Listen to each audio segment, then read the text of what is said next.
보실 하나님 말씀은 열왕기상 20장 22절에서 43절까지 말씀입니다. 제가 보는 성경으로 구약 552면에 있는 열왕기상 20장 22절에서 43절까지 말씀 한 절씩 교독하시고 마지막 43절은 함께 읽도록 하겠습니다. 그 선지자가 이스라엘 왕에게 나와 이르되 왕은 가서 힘을 기르고 왕께 행할 일을 알고 준비하소서. 해가 바뀌면 아람 왕이 왕을 치러 오리이다 하니라.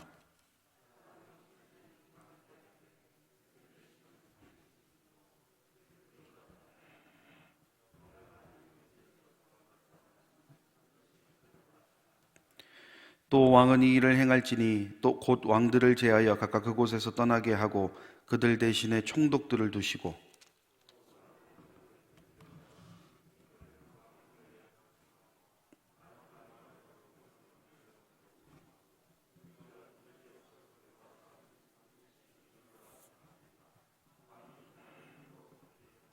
해가 바뀌니 베나닷이 아람 사람을 소집하고 아벡으로 올라와서 이스라엘과 싸우려 하매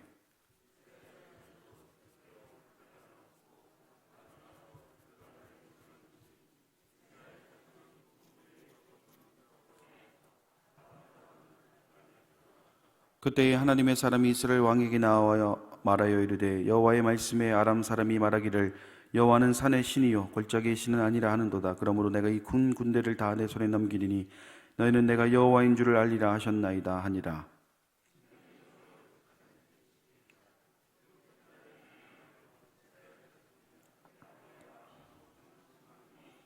그 남은 자는 아벡으로 도망하여 성읍으로 들어갔더니 그 성벽이 그 남은 자 2만 7천 명을 위에 무너지고 베나닷은 도망하여 성읍에 이르러 골방으로 들어가니라.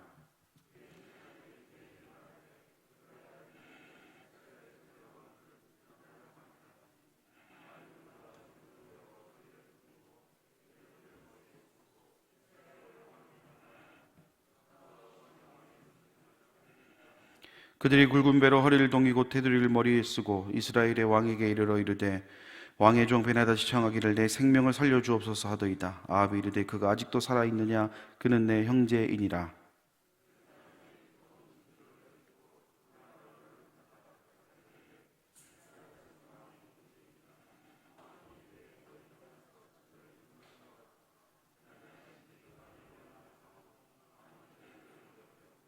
베나닷이 왕께 아뢰되 내 아버지께서 당신의 아버지에게서 빼앗은 모든 성읍을 내가 돌려보내리이다.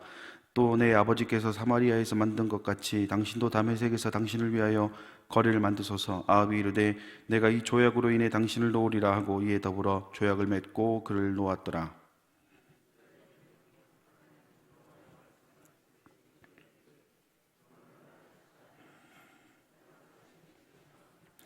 그가 그 사람에게 이르되 내가 여호와의 말씀을 듣지 아니하였으니 내가 나를 떠나갈 때에 사자가 너를 죽이리라. 그 사람이 그의 곁을 떠나가더니 사자가 그를 만나 죽였더라.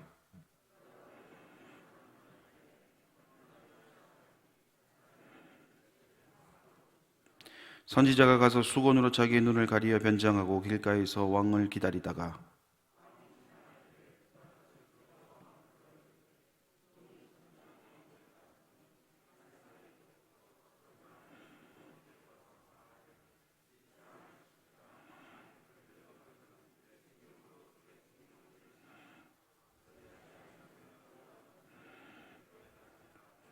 종이 이리저리 이를 볼 동안에 그가 없어졌나이다. 이스라엘 왕이 그에게 이르되 내가 스스로 결정하였으니 그대로 당하여야 하리라.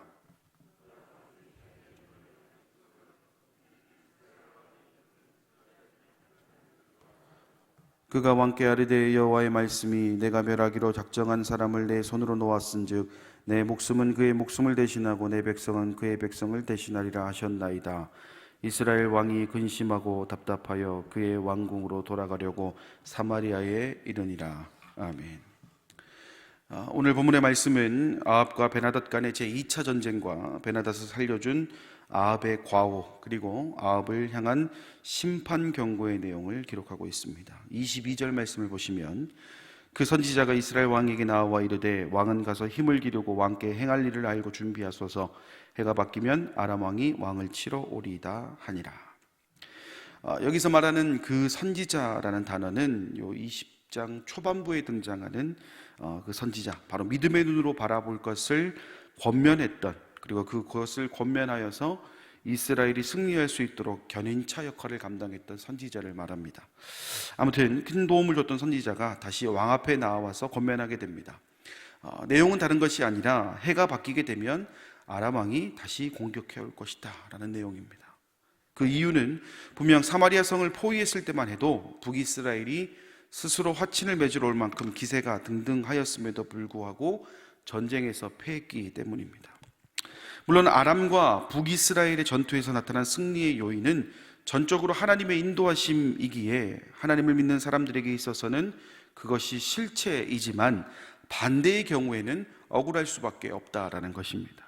그리고 보통의 경우에서도 전투에서 진다고 해서 전쟁에서 지는 것이 아니기 때문에 바로 포기하지는 않습니다.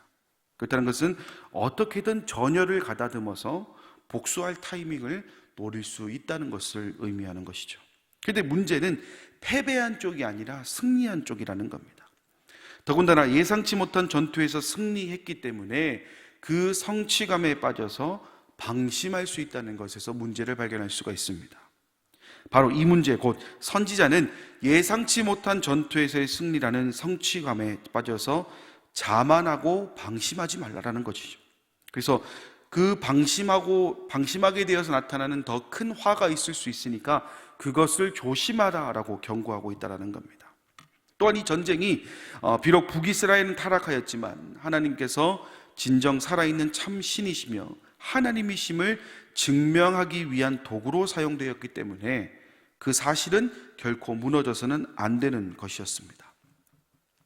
이렇게 본다면 북이스라엘은 아람이 다시 침공한다고 해도 걱정할 필요는 없죠. 왜냐하면 좀 전에도 언급했듯이 하나님께서 그들을 보호하시기로 이미 마음을 먹으셨기 때문이라는 겁니다.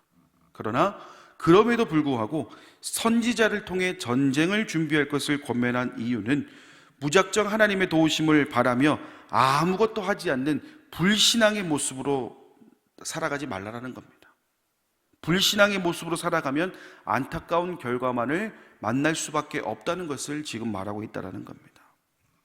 살아가다 보면요, 우리 성도들이 쉽게 착각하는 것 중에 하나가 뭐가 있냐면 하나님을 도깨비 방망이처럼 생각하는 경우들이 있다는 겁니다.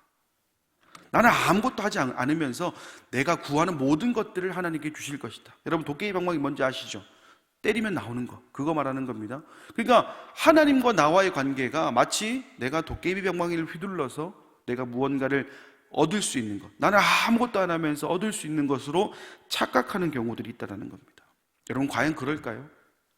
만약 그렇다면요, 우리가 간절한 마음으로 기도하거나 예배드리거나 또한 봉사하면서 하나님의 나라를 만들어갈 필요가 있겠습니까? 그냥 구하면 다 주는데요, 내가 때리기만 하면, 방망이로 때리기만 하면 다 주는데 우리의 신앙생활이 무슨 의미가 있겠냐라는 겁니다.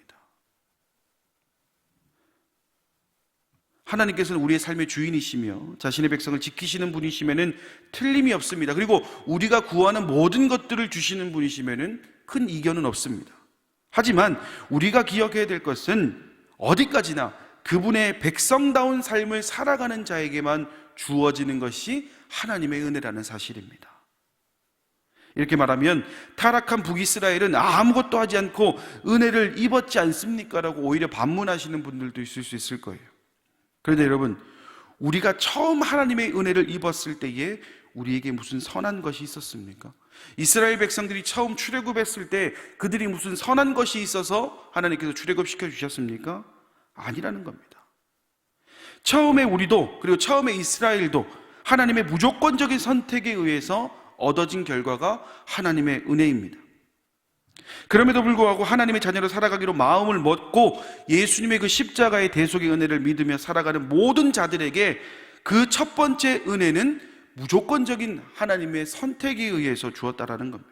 그런 점에서 봤을 때 북이스라엘이 지금 누렸던 것, 예상치 못한 승리를 거둔 것 역시 하나님의 무조건적인 선택에 의한 은혜라는 겁니다. 그러나 그 다음부터는 이야기가 달라진다는 것이죠. 하나님의 무조건적인 은혜의 결과물을 누림을 통해 은혜를 받았다면 그 다음부터는 은혜 받은 자들의 모습이 어떤 모습이어야 되느냐가 중요하다는 겁니다. 다시 말해서 언제 닥쳐올지 모를 어둠의 세력으로부터 자신을 지키고 끝까지 하나님의 백성으로 살아갈 수 있는 준비의 몫은 전적으로 은혜를 받은 자들의 몫이다라는 것입니다. 그럼 그 준비가 무엇이겠습니까?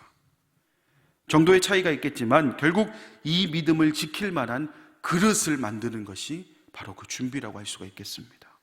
다시 말해서 기도와 말씀을 통해 가장 기본적인 신앙 생활을 통해 우리의 모습을 견고히 해야 된다는 것입니다. 오늘 북이스라엘이 자신들의 진영을 견고히 하는 것처럼 오늘도 우리 몸과 마음과 모든 것들을 견고히 하는 그 모습이 우리 가운데 있어야 된다는 것입니다. 여러분, 목표가 있으십니까? 여러분들이 꼭 이루어야 되는 여러분의 꿈이 있습니까? 그렇다면 하나님의 백성다운 준비로 그 시간을 채울 수 있기를 바랍니다. 아무것도 하지 않고 그저 하나님께서 주시겠지가 아니라 우리가 지금부터라도 받은 은혜를 세어보면서 우리가 할 수 있는 모든 것들을 준비할 수 있어야 되는 것입니다. 그리고 그 말씀의 준비는 다른 것이 아니라 하나님 말씀에 순종하는 것부터 시작하는 것입니다. 오늘 북이스라엘의 준비도 바로 그것이었습니다. 아람의 공격을 대비할 수 있는 준비를 하는 것, 바로 하나님 말씀에 순종하는 것부터 시작했습니다. 우리도 마찬가지입니다. 가만히 서서 처음 경험했던 승리에 심취한 나머지 세상 앞에 나약한 존재임을 잊어버리고 살아가는 일이 없도록 오늘 우리의 삶이 하나님 앞에 순종하는 삶, 기도로 모든 일을 시작하고 마무리하는 삶이 될 수 있도록 우리가 결코 무너지지 않는 견고한 성이 될 수 있기를 간절히 소망합니다. 34절 말씀을 한번 볼까요? 베나다시 왕께 이르되 내 아버지께서 당신의 아버지에게 빼앗은 모든 성읍을 내가 돌려보내리이다. 또 내 아버지께서 사마리아에게 만든 것 같이 당신도 다윗에게서 당신을 위하여 거리를 만드소서. 아합이 이르되 내가 이 조약으로 인해 당신을 놓으리라 하고 이에 더불어 조약을 맺고 그를 놓았더라. 어김없이 2차 전쟁도 북이스라엘의 승리로 끝이 났고 이제 마무리에 접어들게 됩니다. 그처럼 기세등등했던 아람은 패전국이 됐고 싸우기도 전에 항복을 하려 했던 북이스라엘은 승전국이 되었습니다. 특별히 32절의 말씀에 기록하고 있듯이 자신의 목숨을 구걸하는 베나다의 모습을 보면 더욱 통쾌한 생각이 들게 하는 장면이 아닌가 하는 생각이 듭니다. 그런데 문제는 지금부터입니다. 전쟁에 패했던 아람 왕 베나닷이 아합에게 항복 조건을 내어놓자 아합이 이를 수락하게 되었습니다. 항복 조건을 살펴보았더니 아합의 아버지인 오므리와 베나닷의 부친 사이에 전쟁이 있었고 그 과정에서 북이스라엘이 아람에게 여러 성읍을 빼앗기게 되었는데 그것이 지금까지 유지해 오고 있었다. 그런데 그것들을 돌려준다. 이런 내용들의 이야기라는 겁니다. 여기까지만 놓고 보면 이 항복 조건은 그 자체만으로 대단한 일이 아닐 수 없습니다. 이뿐만이 아닙니다. 아람의 수도인 다메섹에 아합을 위한 거리를 만들 것을 제안합니다. 쉽게 말해서 북이스라엘에게 무역상의 특혜까지 주겠다라고 제안하고 있다는 것이죠. 아합의 입장에서는 파격적인 제안일 수밖에 없습니다. 그러다 보니 아합은 아무런 이의도 제기하지 않은 채 베나닷의 조건을 승낙하게 됩니다. 그러나 아합의 이 선택은 옳지 못한 선택이었습니다. 42절 말씀 볼까요? 그가 왕께 아뢰되 여호와의 말씀이 내가 멸하기로 작정한 사람을 내 손으로 놓았은즉 내 목숨은 그의 목숨을 대신하고 내 백성은 그의 백성을 대신하리라 하셨나이다. 아합이 베나닷을 놓아준 일은 자신의 생명을 단축시키고 북이스라엘 역시도 큰 고통을 당하게 되는 원인을 제공했다라고 성경은 말하고 있습니다. 왜 그렇습니까?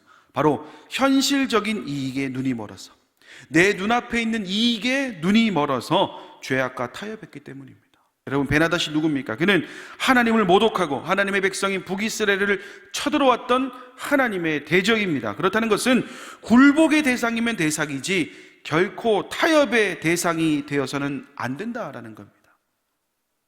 여러분, 생각해 보십시오. 하나님의 대적인 자와 어떻게 타협이 있을 수 있겠습니까? 이것은 그리스도인다운 관용의 문제와는 본질적으로 다른 문제입니다. 하나님의 도우심으로 승리하게 되었다면 그 마무리도 하나님의 인도하심과 방법을 채택해야 되는 것이 아합의 선택이 되어야 했습니다. 하나님의 말씀에 따라 베나닷을 처리하는 것이 아합의 역할이었습니다. 그러나 현실적으로 이익이 될 만한 것들을 조건으로 내밀자 어떻게 되었습니까? 북이스라엘을 승리하신 하나님은 온데간데 없다라는 겁니다. 오히려 하나님을 모욕하는 우를 범하고 말았다라는 것이죠. 사랑하는 여러분, 우리는 아합의 모습을 보면서 우리의 삶을 점검해 봐야 됩니다. 하나님의 무조건적인 선택에 의해 은혜를 받은 존재이면서 그것과는 정반대의 삶을 살아가고 있지는 않은지 다시금 우리의 모습을 되돌아봐야 됩니다. 나에게 이익이 될 때만 하나님의 백성으로 살아가고 그렇지 않을 경우에는 과감하게 그 지위를 버리는 인생을 살아가고 있지는 않은지 오늘 우리는 우리의 모습을 점검해 봐야 됩니다. 겉으로는 신실한 신앙인을 표방하면서 속으로는 나의 이익이 되는 것을 찾아다니는 안타까운 모습이 우리 가운데는 없는지 오늘 심각하게 우리의 모습을 되돌아봐야 됩니다. 만약 그런 모습이 우리에게 조금이라도 남아있다면 우리는 지금이라도 그것을 과감하게 버릴 수 있어야 합니다. 물론 당장은 금전적으로나 경제적으로나 건강적으로나 여러 어려움을 당할 수는 있겠지만 우리 인생의 주인이 하나님이심을 믿는다면 우리는 다른 것을 선택할 이유는 어디에도 없다라는 점입니다. 오늘 아합이 보여준 것이 바로 이것입니다. 하나님의 사람으로 살아가겠다라고 마음을 먹었으면 끝까지 그 마음을 지켜야 됩니다. 하지만 아합은 그러지 못했습니다. 그렇기 때문에 그의 인생은 지금까지 쌓아왔던 공든탑이 한순간에 와르르 무너지는 삶으로 전락하고 말았다라는 것이죠. 아합은 분명히 기회를 잃었습니다. 하지만 우리에게는 아직 기회가 남아 있습니다. 아무리 세상이 주는 조건들이 포기할 수 없는 것이라 할지라도 하나님의 뜻과 맞지 않는다면 우리는 과감하게 포기할 수 있어야 합니다. 인생에 실패가 있다면 그것은 죄악과 타협하는 것부터 시작합니다. 반대로 작은 죄악이라 할지라도 타협하지 않는다면 그것은 인생의 승리로 우리를 안내해주는 안내자의 역할을 한다라는 것이죠.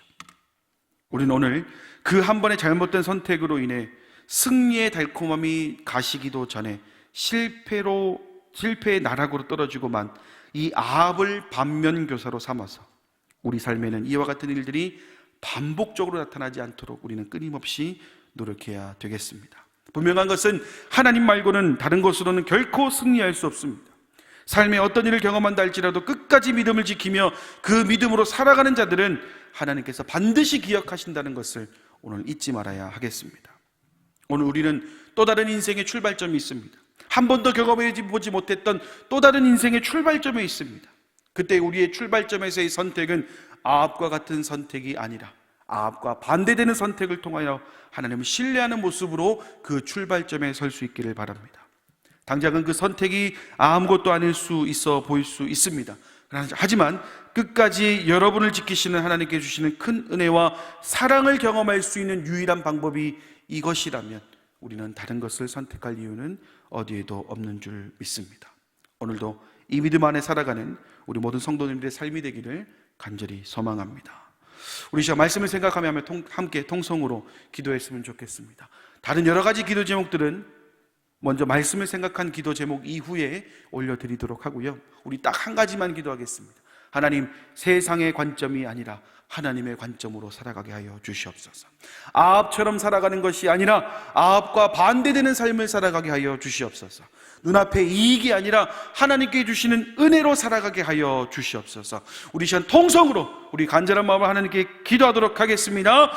자비로우신 아버지 하나님, 은혜와 사랑을 감사드립니다. 오늘도 우리는 주님께서 주시는 이 말씀을 통해 다시 한번 우리의 삶을 재조명해보고 점검합니다. 우리는 하루하루를 살아가며 일희일비할 수밖에 없는 나약한 존재들입니다. 그러다 보니 우리도 어쩌면 아합처럼 우리 눈앞에 놓여진 그 이익을, 눈앞에 놓여진 그 달콤함에 취할 수밖에 없는 존재임을 주님 기억합니다. 그렇기 때문에 오늘도 우리는 주님의 그 은혜를 간구합니다. 주님의 선하심과 그 인자심을 간구합니다. 우리는 흔들리기 쉬운 존재이기 때문에 오늘도 하나님의 은혜와 하나님의 섭리를 간구하며 나아갑니다. 주님, 혹시나 우리의 선택이, 우리의 삶의 모습이 아합과 같은 모습으로, 아합과 똑같은 모습으로 살아가고 있다면 주님 그 길을 돌려주시고, 우리의 이정표가 다른 것을 바라보고 있다면 주님 그 이정표를 수정하여 주셔서 아합이 보였던 그 나약한 모습이 아니라 오늘부터 시작되는 하나님의 백성들이 누릴 수 있는 그 은혜와 축복으로 살아가는 우리 가자 공동체 될 수 있도록 주님 인도하여 주시옵소서.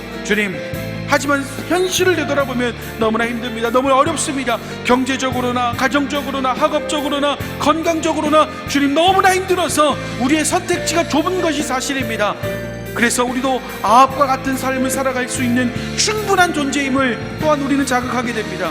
그러나 주님, 그럼에도 불구하고 우리의 희망의 끈을 세상에 두지 않고 하나님께 둡니다. 세상을 바라보지 않고 하나님을 바라보니 주님, 그 하나님을 바라보는 시선 가운데에 주님의 그 손을 올려주셔서 주님이 바라봐 주시고 그 손으로 어루만져 주셔서 우리가 걸어가는 그 길이 광야와 같은 길이고 힘든 길이라 할지라도 주님께서 어루만져 주시는 그 사랑의 손길로 힘입어서 그 사랑의 손길로 일어서서 나아가는 우리 가자 공동체 될 수 있도록 주님 인도하여 주시옵소서. 그리고 오늘도 이 새벽을 깨우며 주님, 가지고 나온 각자의 기도의 제목이 있습니다. 가정의 문제, 직장의 문제, 학업의 문제, 사업의 문제, 건강의 문제, 주님 말로 형용할 수 없는 그 아픔의 문제 이르기까지 우리 성도들이 올려드리는 주님 기도의 제목 하나하나 주님 붙잡아 주시고 들어주시고 이루어 주셔서 주님, 오늘 이 새벽을 깨우며 우리의 선택이 틀리지 않았음을 몸소 실천하는 우리 성도들의 삶의 이야기 가운데에 은혜로 더하여